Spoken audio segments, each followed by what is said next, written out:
say like, hi everyone, nice that Oh, you're taking part of this little video conference today. We have Veronika Wenger from me on the left side. She is having an exhibition at SIPA Plus Center Court at the moment. She's working in the field of drawing and site-specific artworks.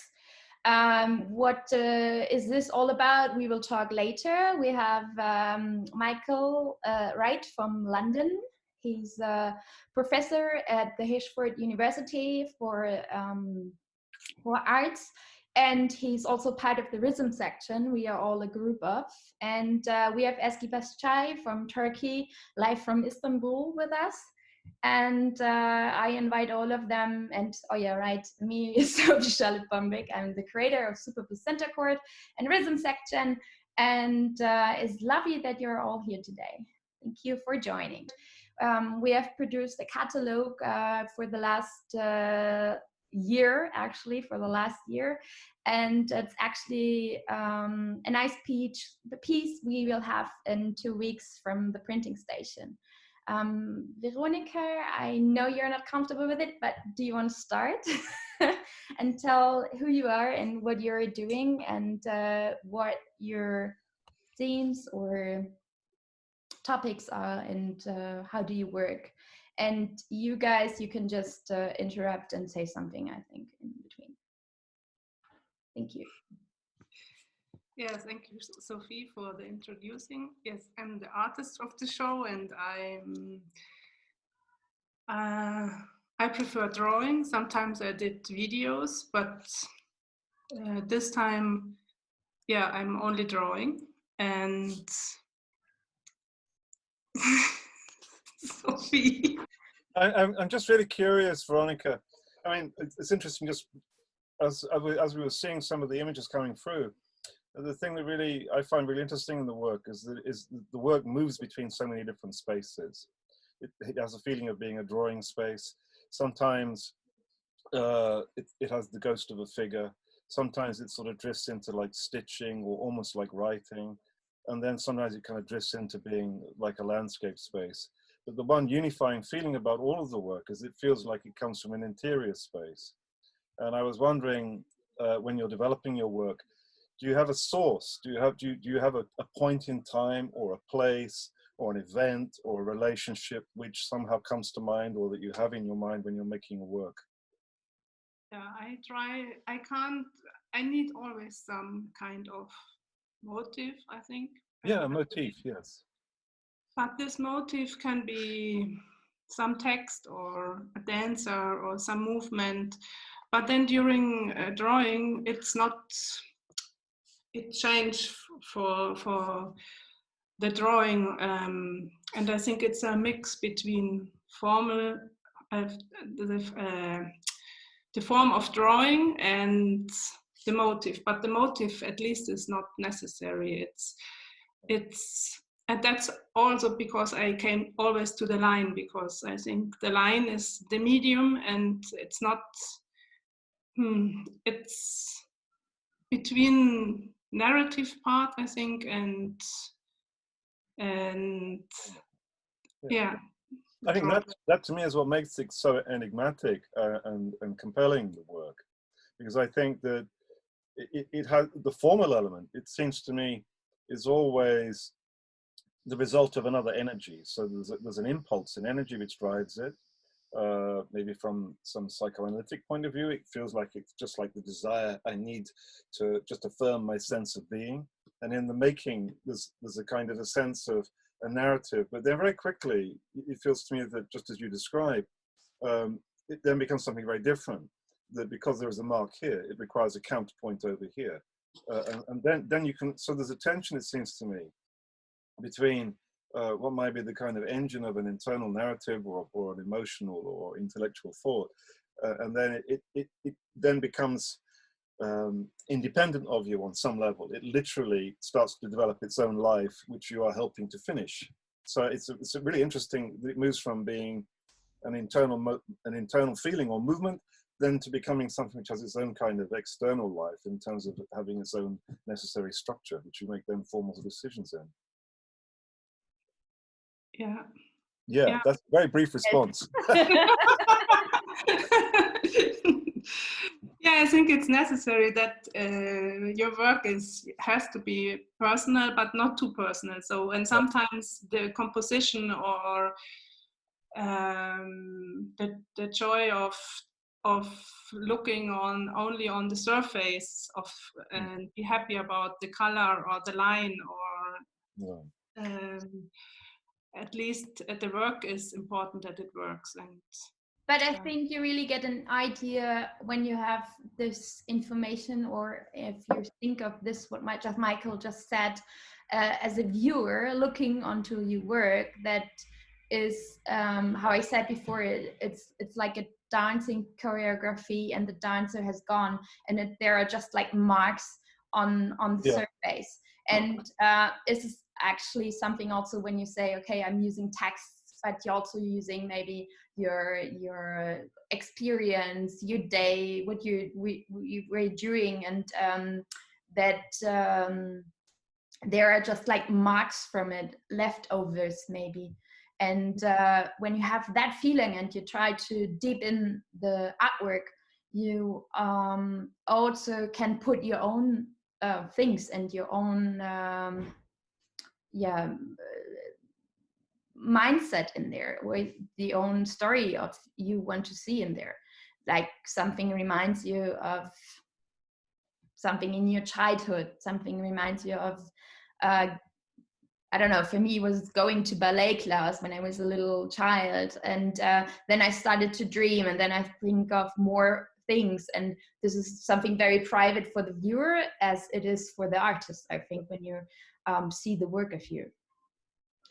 And it's very powerful by the handling of how you use color for me as well, because it's often very strong, and you also, by taking some stuff away and to cover it again with white color, it has a dynamic of like it's getting three-dimensional on the one hand, but it's also getting deeper into time. So you have a time period with that. The time element in your work feels really very important, Veronika. I mean, there's the time of the actual performance. I mean, I regard your work as performances, if I'm honest. They feel to me that you always kind of, you keep many things present to you, and then when you come to make the work, without preconceiving it, it's a performance. And in that sense, what to me is really interesting is that the work always feels very open to the thoughts and the feelings of the moment. It's not like illustrating a preconceived concept. It's somehow you're kind of responsive to many, many things, and somehow the drawing is really a way of just processing and allowing those things to take the form they want to take. That's how I get the feeling of it, and it's very much about the moment, of what is present to you in that moment of making that drawing. I liked it very much how you described in the text, Michael, how the artist is an alchemist and he's using his stars, and how it becomes to an artwork in the end. It's really nice. And also you were exhibiting at TÜAP at the Contemporary Art Fair in Istanbul, which Ezgi, for me down there, was curating. And do you remember the feelings of the viewer? I mean, you were all there, I wasn't. How was it, Ezgi, when you thought, okay, rhythm section is exhibiting, and you saw Veronika's line there? It was just a beginning. it was a beginning. That's why maybe I think I take this notion of beginning and from the Islamic tradition and from the European philosophy all together, and to put Rumi and Hannah Arendt together, and to explain that this is not an action, this is just a beginning. We are not in an action yet, because the space is prepared, the dancer is gone, but also the scenographer, she is not here. We are in the beginning of a performance. We are between the voice and the sound. There is not yet a song. the beautiful part of the figurine of Hedda for me is she is a potential singer. She is not a singer. She is in the Argos now, but she's just we don't know if she has a beautiful voice or not. But she is an empty space, a black line in you can find yourself, because she don't impose herself like a finished work. Inoperativity says, I think Jean-Luc Nancy used this expression. This is the inoperativity of the artist. She don't occupy the space. She just let you to play. And I linked all these things with my friendship with Veronika. I think that in her personality, there is also this invitation to play all together. Yes. And that's why it's, thank you for your question. It's linked to our first re-encounter, and she made me begin to play with her and our new friends. And I think all the actions are linked in her work and life to this invitation and give presents. Yeah. For me, it was very interesting because both of you, Michael and Ezgi, you took somehow the line as the beginning of talking about her work. Michael did write the text directly at TUAP, and you some years later. So Michael described it in that moment totally different, but in a sense, I think you're both very getting the idea of Veronika for me when I know Veronika now. Yeah. But Sophie is not Veronika. It's something right. outside of Veronika. This is art. That's why this is not an expression for me. This is the potential Veronikas, plurality of Veronika. This is the head house of Veronika. So this is the I think she is devoid of herself in the work. And I like this part. It's not expressive work for me. And this part of art interests me. That's why I like the work of Veronika, because I think she used all the bodily performance without herself. Yeah. That's why I was talking about the scene in David Lynch's movie Mulholland Drive. The singer gets to the scene, begin to sing, all the audience crying because it was a beautiful song, but at the end you see the body go and this song continued. This is the kind of distance between body and voice, language and the meaning. And in this void, I can lose myself and enjoy art. Yeah, in that sense, I totally agree with you, Ezgi. I think there's a deep feeling that when you make work, it's really not about your ego. You know, what I find really touching in the work is there's a kind of openness about it, that you are just a channel for things. In that sense, I find it almost kind of mystical, if I'm honest. So I don't think your work is religious in the sense of expressing a religious belief system or by using any iconography. But there's a kind of an openness in the work which I find very tender. It sort of invites you in. It's like a really sweet piece of music, which is not heavy or structured. It's the opposite of Wagner. It's like literally being in the garden and suddenly you hear something, oh my God, what is that? I can hear bees, or I can hear little birds in a bird box, you know. So it's a very quiet voice, but it's not a weak voice. God forgive me, it is seriously not a weak voice.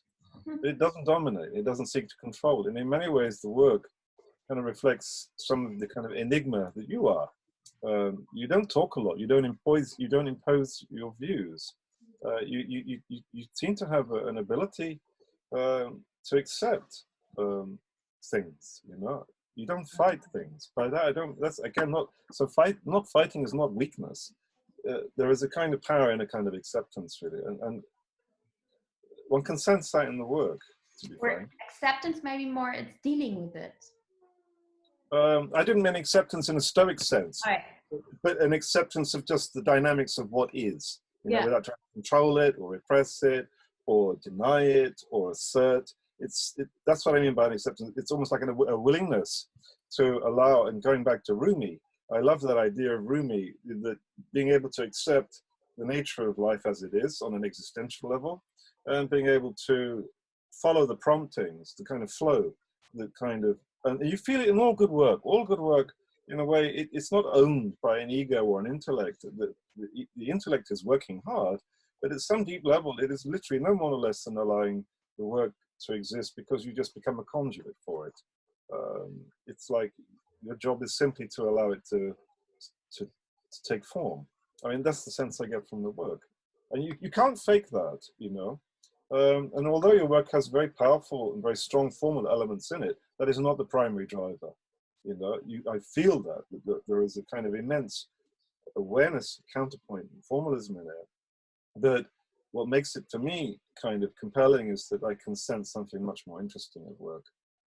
I think the way Ezgi describes it as a kind of openness or latency or potential, that makes it interesting. Maybe we can add that in these days, the work of Veronika has an important meaning also in this isolation time, in this time that all the distance between bodies and the humans and cultures will be redefined. We need a theory of distances now in this kind of situation of isolation, because we are passing through a time that we will re-understand the meaning of to be a community. I totally agree with you, Ezgi. I mean, to me, one of the profound paradoxes of where we are at the moment. I mean, we've been on a kind of roller coaster of a kind of consumerism and a kind of manic level of consumption. And then we've had some seriously difficult political movements over the last 40 years. We've moved more and more and more to the right. In so many countries, socialism is almost like a dirty word. And then this is a miracle of a time, actually, because suddenly, irrespective of people's historical or political belief systems, everybody is having to fall back into a much more socially responsible and community-minded behavior. And even the governments, you know, that are by nature right-wing and elitist or autocratic, are having to kind of implement what would be really socialist principles.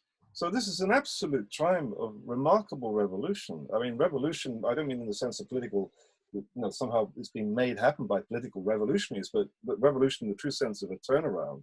You can feel there's this extraordinary turn, which is happening out of necessity. It's extraordinary. Yeah, I could never have imagined it. Yeah. My apologies, I cut across you. Sorry. No. It's. I think it's important because in this period we need the artistic approach, because all is around the body, all is about aesthetics, all is about the sensibilities. So if we let to design the human relations, the power, we will stay here and everything will stay like this. But if we take back the aesthetic part of life and to rethink about it and reorganize the space and time, like Veronika made in her work, maybe we will pass through this period and we will open a new area for the humanity. In this position, we have to talk about how we construct a community. I think there are a lot of intelligent people talk about it, but at the end, and there's always the bodily experience in the center of this new revolution. The politics is based on the body, and the new word will be a new definition of body and the relation between bodies. And this is art, and this is about art. That's why maybe we need to go through the aesthetic theories to redefine the political future of the humanity. Coming back, I mean, following from what you're saying, Ezgi, one of the things that I feel very strongly about in your work, Veronika, is that, for one, it's the trace of a body. And it's quite touching in the way that sometimes you will reference writing or drawing or stitching. And then also some of the imagery, no, imagery is the wrong word. but some of the materials you use, I find really provocative, you know, and whether it's done consciously or unconsciously, but the use of tape. I know you have to work with a very difficult, what is he, Ukrainian fellow, and that might have some influence in your work, but very minimal. Teasing aside, the use of the tape, you know, if I see tape in the street, for me it indicates no go. You can't go here, and it's interesting because at one end your work is almost like a kind of delicate sonata in terms of line drawing, but also you bring in quite shocking elements. So you will bring in tape, and the tape for me is a barrier. I always regard tape as like it's where authority says you cannot go here, or this is dangerous, or you must not touch this. Does that make sense? Yeah. And I feel that thread in the work.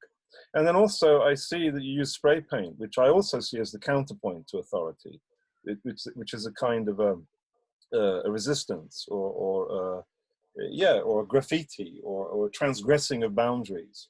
So I think that it seems to me that your work is really quite complex, because at one level it always feels to me that it comes from an entirely interior sense of space, not a claustrophobic space of ego or neuroses, but a space of just acknowledgement of emotion and relationship and dialogue. But also you use materials which are really quite shocking, you know, that they kind of disturb me. You know, I'm well used to people like Cy Twombly, and I like the relationship in Cy Twombly between text and form and matter and surface and space. But in your work, it feels that there's a very distinctive sense of boundaries and transgression of boundaries, and the relationship between a very private interior world meeting the limitations and constrictions of the political world, of the physical world. Maybe you might want to say something about that, but that's what I get from your work. I really do get that. Yeah, I think it's true. I use often this tape and spray or something, but also to keep some distance, or that, or to use, because I'm always difficult with color, and I can use tape for the color, and it's a kind of, I don't know, an interruption, or also a border, or something like. Also, the tape is very material. It's very clear. The line drawings are very ambiguous in the space. They sit on the surface, but they create space. Whereas when you use tape, it's like an absolute affirmation of, I am here. You know, this is like, you know. Yeah, but there's the other side to hide. You also hide you distance, like yeah. somehow. And to hide also. And that's very funny also, because you said I don't like to work with color, even though you use a lot of color. We also, when we started to talk about the cover of the catalog, Veronika has different surfaces she's working on. One is the wall. We kind of course have the wall for the catalog. One is the canvas. Of course, we can take a work on a canvas, but then you think, okay, you want something haptic. Is that yeah, haptic is a good word. You want to have the haptic of the work, and you actually want to have the cover as a part of the work. And I offered her to take one of the works which are on the, for us maybe like a carton surface. And then she said, well, actually, I hate to work on that, you know? And I'm like, what? Like, you have like 50% of your work is on this kind of material, and you hate it? This is very interesting. So she uses often things which disturb her, which she really has a bone she has to handle. Where it's uncomfortable. She likes to put her in uncomfortable situations, and she's working on that. And she just thinks, okay, now I have 50 canvas and 50 woods to work on, or what is it actually, MDF. I just do it. Even I don't like it, but I do it. There's a really interesting point in there, I think, for Veronika, is that by nature, Veronika, your work is very eloquent. And it's one of the paradoxes, it seems to me, of artists, that often you develop skills, you develop a kind of eloquence, and then you become suspicious of it, because in a way that eloquence can be a way of masking or actually excluding any real conversation. So that when we are disturbed by life, it's usually something abject or painful or difficult, which kind of interjects. So I think what's interesting in your work, and I think that's part of the dialogue in your work, is on one level it's very cerebral, it's very poetic, it's very intellectual, but it's not hermetically sealed in that kind of intellectual or poetically kind of secure and effete world. You keep disturbing it by using the banality of daily existence, and I really like that. And that gives then the kind of sense of transformation. There's this tension between raw and clumsy and crude materials, or even objectionable materials, against this kind of eloquence. And that for me is a kind of testament to, how can I describe it? I mean, it's like one has to develop a kind of an interior life, a kind of sense of the beauty of life, but not somehow become effete or removed from life, but somehow willing to still be in contact with the abject, the difficult, the problematical. And I think that dialogue is definitely in your work. I can feel that in the work, not in an explicitly illustrative way, but I can feel it. And you can feel your willingness to allow the banality or the difficulties of daily existence to kind of, break into what would be otherwise a very intellectually kind of superior kind of life. I know you read philosophy, does that make sense? And I like the fact that it equally has a kind of philosophical kind of driver in it, but that it is also kind of very rooted in the moments of daily existence without being impressions of it. I mean, that's what I get from the work. Apologies, I'm talking too much. It's the whiskey. I would like to see really the moment that you decide to use to show Hedda herself in the wall. Really, it's important for me because this is the courage of your work. This is the courage that you create when you are an artist. This is like the moment that you put this line in the wall. I think this is the minute of the realization of the other Veronikas in a unique action. How was it? And you feel comfortable now, or? But just a second, you see the photos of the show now? All right. Oops. Or it disturbed you on what was the meaning of this act of putting outside Hedda from the book, for example? You ask me, Ezgi? Yes. you feel comfortable, or what's the meaning of this dance? That I think they're both Hedda. I used more for a dialogue. I used a dialogue for the letters to have some. I started because often I used letters in my drawings, and then I used the dialogue of Hedda to have words, but only words without not meaning, but without, I don't need the meaning of the words, I need only the letters. But where to take the letters, so I used Hedda. But the dancer is more from Forsyth. It's a dancer from Forsyth's ballet. And yeah, that's the same like the microphone. So that's why it's not a special person, but it's a person in movement, and it's a dancer who is very concentrated in his movement and has also the grammar for the dancing. There are the rules for dancing and what you do with this grammar, like language, or so that's the 2 points of the dancer and the writing. Dance is a language of the body, It's interesting, when one's writing, one is literally using no more than one's fingertips, the activity of writing, just up and down, and it's a very interior thing. And then dance for me is, not for me, but just I perceive dance as being about the language of the body. And I think that's interesting, because I think that's a tension that's in your work, it seems to be, between a kind of intellectual and kind of philosophical way of thinking and trying to make sense of the world. And then there's a point which one can't articulate it. And then one literally takes to using gesture or movement or action or dance. So dance is a silent language. And it's so eloquent. And I think that's interesting that you have this tension in your work between something which is quite intellectual and philosophical. And then there's a point at which, well, I cannot use that language. I need another language. I'll use the language of dance.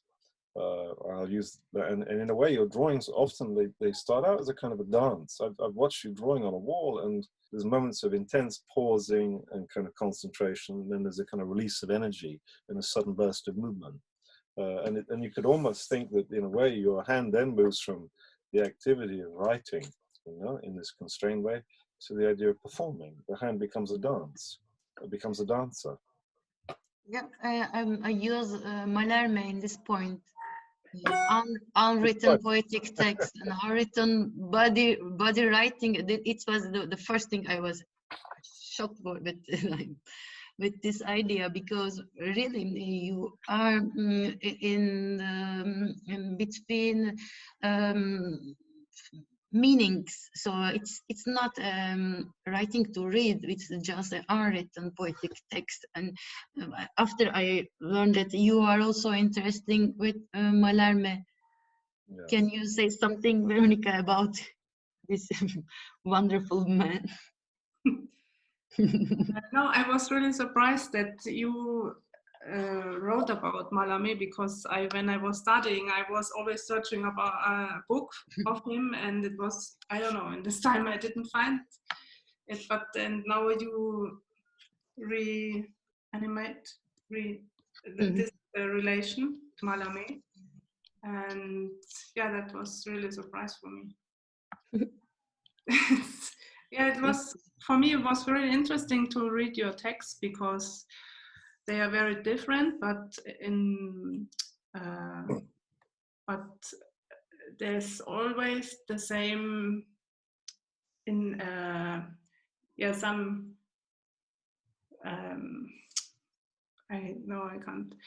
some identical things in it. Sure. It's the spirit. There's a kind of spirit of freedom. I mean, I had enormous pleasure in reading Ezgi's text. The kind of sense of mischief and the will to freedom, the way it alternated from being intensely analytical and referencing to then a kind of freedom of spirit. And in a way, Ezgi's text is, I mean, the best response to a work of art is another work of art. And I think in Ezgi's text, it's another performance, which kind of mirrors or attempts to be a mirror or reflection or response to your work, Veronika, and that I really enjoyed. It's more about the spirit of something. I mean, if I'm really honest about it, one of the things that has always made me kind of really nervous about the art world is that for all the talk of freedom, so much constraint is there, so much compliance is there, so much is about second guessing or trying to predict the market or trying to fit into whatever the currency of philosophical or kind of critique is going on. And there's a kind of freedom of spirit in your work, which I really admire. It's not an expressionist kind of reaction, but it has its independence from it seems to me, what might be regarded as the kind of sense of the currency of what is kind of legitimate and kind of applauded now. So there's something in your work which to me feels very independent. It really is, it's contemporary, but the work feels completely independent of any kind of stylistic or kind of philosophical kind of system which has got legitimacy now. There's a kind of freedom in your work and an independence of spirit and a resistance in your work. That's the thing I'm attracted to in it. Maybe linked to this, a question to Veronika. if you feel disturbed from the schools of art, the notions that, for example, to be to seem like a formalist artist, and you feel the oppression of this already done commenters, already built way of looking to the works like yours. You feel comfortable in the art world with your work, so you feel understood, or you can find links to express yourself. Also in Germany.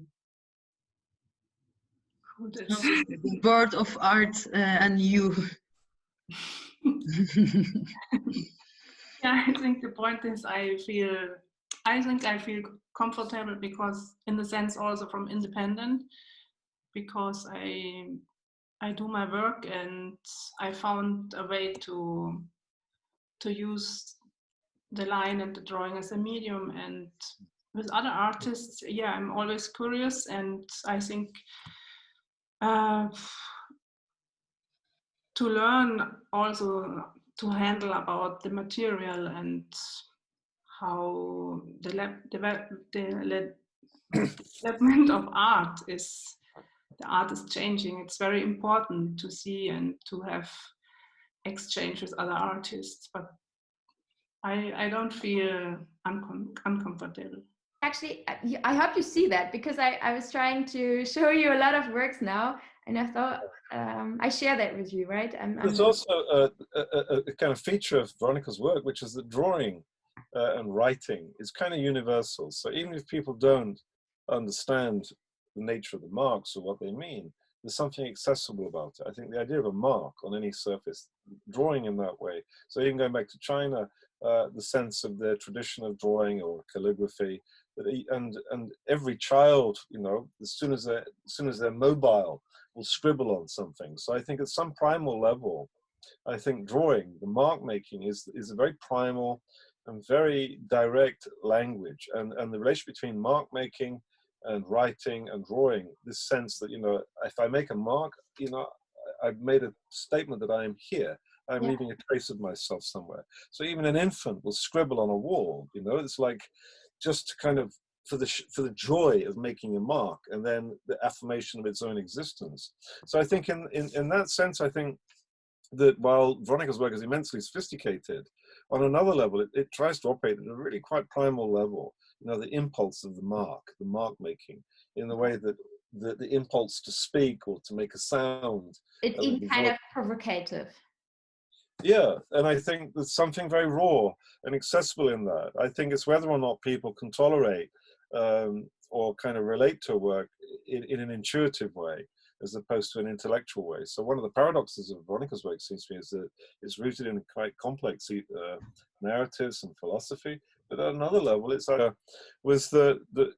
lot of your work is about sort of hovering, or not hovering, but sitting between spaces. So I see your work as kind of a dialogue between different kinds of spaces, different kinds of languages, and different kinds of materials. But also, one of the things I'm very conscious of is what you leave out, and also the process of deletion. It seems to me that deletion, creating space or rubbing out or getting rid of, is as much as an important activity for you as the assertion of making a mark. Maybe if you could say something about that. Yeah, sometimes if I think I tell too much, then I cover all the that's also a point why I use tape or color or spray to cover what I was telling about, and to reduce it to the, I don't know, to the marks, or what's enough to tell about, because sometimes if it's too much, you can't see the bottom or the ground. Yes. And the other point is I lost the file. Yeah, I think it's this disappearing and refounding, perhaps. Yeah. And that's sometimes the reason why I make only this line, or I draw only this line, because I think it's enough. because you can tell with marks and tape and color.